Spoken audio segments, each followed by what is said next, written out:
French authorities are stepping up their crackdown on radical Islam because of the heightened terror threat. More than 20 mosques have been shut down since December for preaching Islamist ideology. But some French Muslims now are worried that the government is taking things too far, as Harry Fear has been finding out. So yes, closing places of worship that promote hatred and intolerance. We have done it and will do so again. So for the sake of security, this secular republic is now dabbling in state intervention in religion. Well, with one religion. And so there are headlines like this in the French press. It reads, "Islam in France, government meeting its promises to rebuild Islam in France." The government wants to reshape France's Islamic institutions, including by funding, enabling so-called moderate influencers. It says there needs to be a new pact with Islam in France. But some argue this kind of discourse doesn't help anyone. The way of saying that we are going to rebuild relationship with Islam is giving the message that there is no relationship at all. Imagine, as a Muslim, how you can feel in this country. The government has also been shutting down dodgy mosques. And this one here was identified by authorities as having hosted radical preachers. It was closed down by police in May, although officially for a redevelopment project. There have long been fears in Europe over the influence of foreign-funded mosques and Islamic initiatives.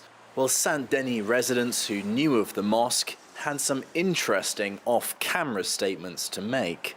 Well, locals tell us the mosque did have affiliations with radical networks, but that appeals some time ago to the mayor's office were apparently ignored.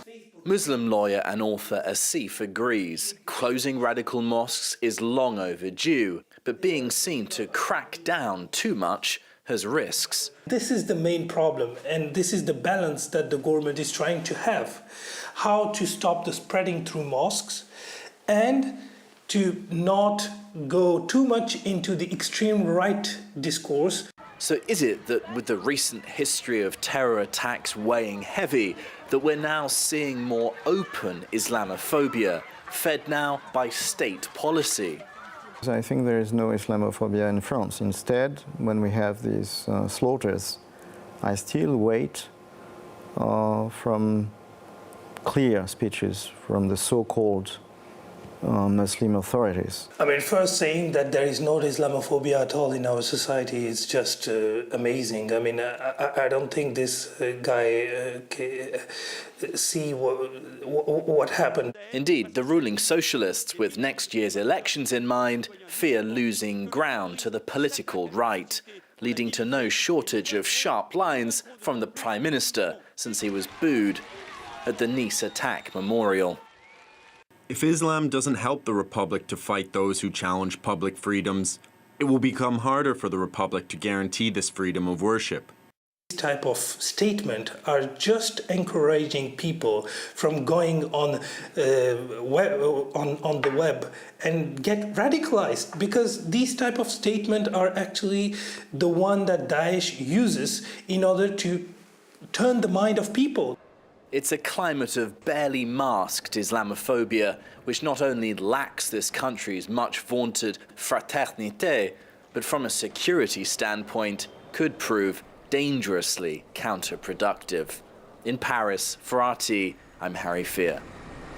And France's Prime Minister has also said he's open to restricting foreign funding for the country's mosques. Let's take a close look at where that money is currently coming from. According to a report from the French Senate, the country's mosques have received €2 million from Algeria this year. Saudi Arabia has contributed €3.8 million since 2011. Morocco is the biggest donor this year, giving €6 million. The French Senate also mentioned Turkey as a funding source, but said it didn't have any exact figures on that. One activist from Bahrain told us foreign powers are lobbying the Muslim community in France. It is a matter of influence, international and regional influence. They want to establish influence through religion sometimes. 3 or 4 weeks ago, Saudi Arabia was listed as within the countries that have undermined the rights of the children. They killed children in Yemen, and their name was listed by the United Nations on that list. Within 24 hours, their name was removed. How? Because they have a lot of lobbying power. So I think they want to use mosques as a vehicle to the Muslim public in the West in order to create this lobby that benefits their dictators. It's still a waiting game for Team Russia in Rio, but it's been